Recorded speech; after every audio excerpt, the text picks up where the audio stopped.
नमस्कार दोस्तों, stock market studies में फिर से एक बार आपको बहुत-बहुत स्वागत है। तो आज यहाँ पे मैं डिस्कशन करने वाला हूँ, एक नहीं 2-2 कंपनीज़ के बारे में और दोनों ही देखा जाए तो ऑटो इंडस्ट्रीज़ से बिलॉन्ग करते हैं।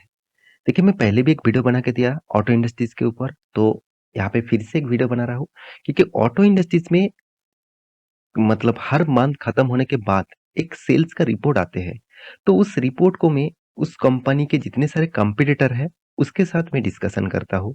तो आज मैं डिस्कस करूँगा ऐसे 2 कंपनीज़ के बारे में जो देखा जाए तो एक पैसेंजर व्हीकल्स इंडस्ट्रीज़ में लीडर है। तो पैसेंजर व्हीकल मतलब आप सभी जानते हैं, जितने सारे गाड़ियाँ आप मतलब पैसेंजर के लिए यूज़ किया जाता है, फैमिलीज़ के लिए खरीदना मतलब खरीदारी किया जाता है। तो वो पैसेंजर व्हीकल के दोनों ही लीडर कंपनी है। एक है मारुति और दूसरा है महिंद्रा एंड महिंद्रा। इस दोनों कंपनी अच्छा खासा सबसे अच्छा खासा काम कर रहा है। तो आप कहेंगे सर क्या इसमें टाटा मोटर्स नहीं आएगा? हाँ, देखिए टाटा मोटर्स भी पैसेंजर व्हीकल के ऊपर काम कर रहे हैं, मगर टाटा मोटर्स का सबसे ज़्यादा रेवेन्यूज़ आते हैं हेवी व्हीकल से।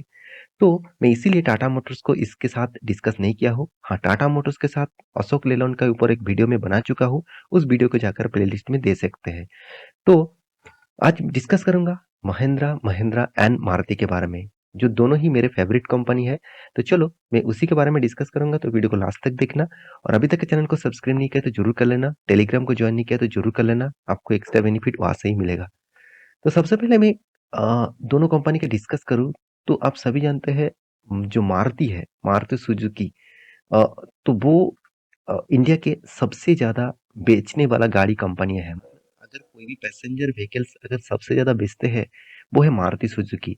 अगर बाकी सारे कंपनी का प्रोडक्ट जितने सारे बेचते हैं, सारे कंपनी का प्रोडक्ट एक साथ कर ले, तो भी मारुति उससे भी ज़्यादा माल बेचते हैं। तो चलो इस बार कंपनी ने किस तरीके से सेल किया, वो मैं आपको बताऊँगा।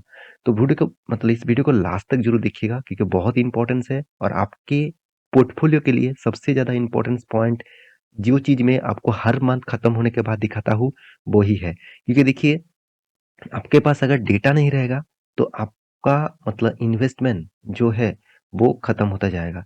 मतलब आपका जो इन्वेस्टमेंट है, आप जिस कंपनी के ऊपर इन्वेस्टमेंट करके रखा, वो कंपनी बंद भी हो सकते हैं, आपका लॉसेस भी दे सकते हैं। तो हमेशा अपडेट ज़रूर रहिएगा।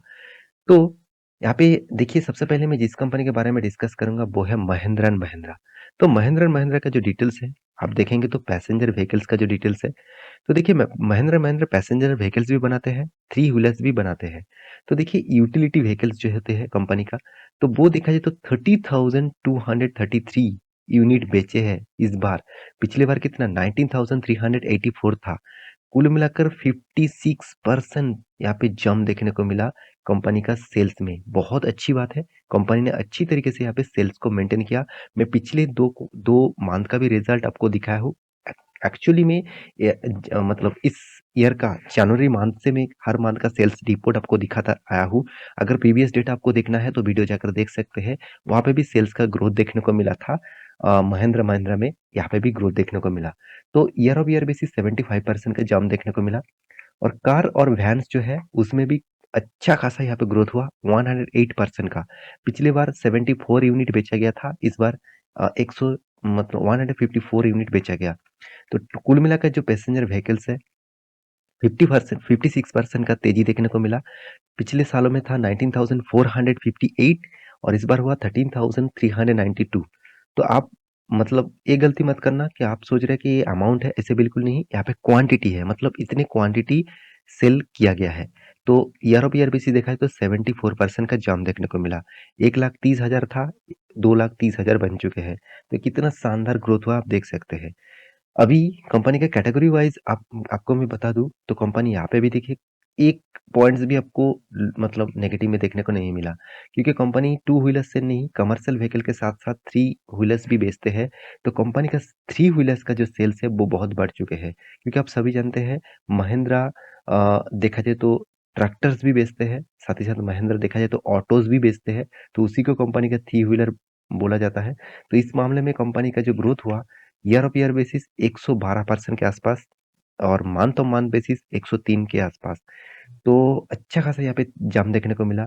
एलसीबी में एलसीबी 2T साथ ही साथ एलसीबी लेस देन 2T, तो इस तरीके से प्रोडक्ट के ऊपर भी कंपनी का 10%, 30%, 40% से भी ज़्यादा ग्रोथ देखने को मिला। तो मोटा-मोटी मैं आपको बात करूँ तो अच्छा खासा सेल्स ग्रोथ देखने को मिला, मगर हाँ, एक्सपोर्ट के मामले में उतना खास परफॉर्मेंस नहीं है, तो फिर भी पॉजिटिव में है, ये सबसे बड़ी बात है। ज़्यादा से ज़्यादा कंपनी का रिपोर्ट मुझे जो देखने को मिला, सारे कंपनी का जो रिपोर्ट है, वो नेगेटिव में देखने को मिला है। तो मेरे हिसाब से महिंद्रा ने बहुत शानदार यहाँ पे काम किया। अभी देखना है मारुति का क्या हाल है। तो मारुति सुजुकी का डिटेल्स के बारे में डिस्कस करूँ, तो देखिए मारुति का जो मिनी है, जो यहाँ पे देखिए कॉम्पैक्ट है, वो सारे मामले में पिछली बार कितना था? 17,000 था, 17,400 का था, इस बार बन चुके 18,200। पिछली बार जो इसका जो मतलब जो कॉम्पैक्ट है, जैसे बेलिनो हो गया, सिलेरियो हो गया, मारुति डिजायर हो गया, इग्निस हो गया, स्विफ्ट हो गया, तो मतलब वैगनर हो गया, तो इस तरीके से जो प्रोडक्ट है इसका, इस तरीके से जो गाड़ियां हैं, उसमें भी सेल्स ग्रोथ देखने को मिला। पिछले बार 57,000 था, इस बार 72,800 बन चुके हैं। तो मतलब यहाँ पे भी ग्रोथ हुआ है, यहाँ पे भी ग्रोथ हुआ है। अभी देखना है कंपनी का मिड साइज, तो यहाँ पे देखिए सीज जो मिड साइज है, यहाँ पे भी ग्रोथ देखने को मिला। 1089 था, इस बार बन चुके 1554। तो टोटल जो पैसेंजर व्हीकल्स है, उसमें आप देखेंगे तो मारुति ब्रेजा हो गया, अर्टिगा हो गया, एस्कॉर्ट हो गया, SLX6 हो गया, ग्रैंड वेटारा हो गया, तो उसमें भी कंपनी का ग्रोथ हुआ। पिछले बार 24,500 था, इस बार वो बन चुके 32,500। तो यहाँ पे भी ग्रोथ देखने को मिला। जो इकोस होते हैं, इसका बड़े गाड़ी इकोस माना जाता है, तो उसमें भी कंपनी का सेल्स डाउन हो चुके हैं। तो इतना टाइम तक तो कंपनी का सेल्स ठीक ठाक था। अभी यहाँ पे सेल्स थोड़ा सा डाउन हो चुके हैं। पिछले बार 9,500 था, इस बार 7,100 बन चुके हैं। तो कंपनी का सुपर कैरियर जो है, कंपनी का जो मतलब पैसेंजर व्हीकल के साथ-साथ जो कमर्शियल व्हीकल भी है, वो सारी चीज़ देखकर आपको डेटा यहाँ पे अवेलेबल है। तो आप देखेंगे तो सारे चीज़ों में यहाँ पे ग्रोथ देखने को ज़रूर मिला। टोटल एक्सपोर्ट के सेल्स के मामले में कंपनी का सेल्स डाउन हो चुके हैं। जहाँ पे महिंद्रा एंड महिंद्रा ने थोड़ा-सा 1% का यहाँ पे पॉजिटिव में रखा, मगर यहाँ पे सेल्स डाउन हो चुके हैं, करीबन-करीबन 15% के आसपास। करीब 10-12% के आसपास। तो 21,000 का सेल्स हुआ था, इस बार 19,000 का सेल्स हुआ। तो टोटल सेल जो है डोमेस्टिक एंड कमर्शियल को लेकर करीबन 1,39,184 यूनिट बेचा गया पिछले सालों में और इस नवंबर मंथ में, और इस बार इस नवंबर मंथ में कितना माल बेचा गया? 1,59,044। तो यहाँ पे अच्छा खासा एक ग्रोथ देखने को मिला। तो दोनों कंपनी के बारे में डिस्कस तो कर चुका हूँ। अभी दोनों कंपनी का चार्ट पैटर्न दिखा दूँ, तो महिंद्रा लाइफ टाइम का हाई भी ब्रेक किया था। एक बार नहीं, 2018 में एक बार हाई किए थे, उसके बाद 2021 में, 2022 में 3 बार यहाँ पे टच किया। और मैं आपको हमेशा बोलता हूँ, जब कप एंड हैंडल पैटर्न बनते हैं, तो उस लेवल को अगर तोड़ता है तो एक बिग मोमेंटम आपको देखने को मिल सकता है। तो वही मोमेंटम आपको देखने को मिला। यहाँ पे फिर से यहाँ पे देखिए कंसोलिडेट कर रहा है, मतलब यहाँ पे एक ही रेंज के ऊपर ट्रेड कर रहा है। तो इस रेंज को अगर ब्रेकआउट करते हैं, तो सोचना एक बहुत बड़ा फिर से रैली इस तरीके से देखने को आपको मिल सकता है। तो ये कोई बाय एंड सेल का रिकमेंडेशन नहीं है कि कल जाकर आप इन्वेस्ट कर दीजिएगा। आप थोड़ा-सा रिसर्च करिए, सब कुछ आपको पता चल जाएगा। मारुति के बारे में बात करें तो मारुति का हालत 2018 के बाद लगातार गिरते गए। कोविड के सिचुएशन के बाद कंपनी फिर से रिकवरी किया। तो कंपनी यहाँ पे हायर लो बनाते गए, तो अच्छा खासा यहाँ पे ग्रोथ देखने को मिला। अभी देखना है ये जो लेवल है 10,000 का लेवल, क्या इस लेवल को ब्रेक करते हैं?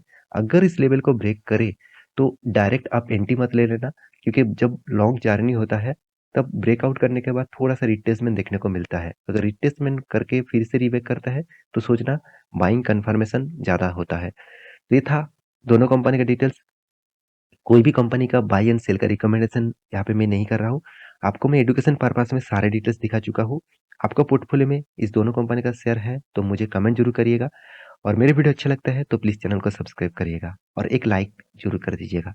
मिलते हैं नेक्स्ट नया स्टॉक लेके, तब तक के लिए अच्छे से रहिए, अपने ख्याल रखिए।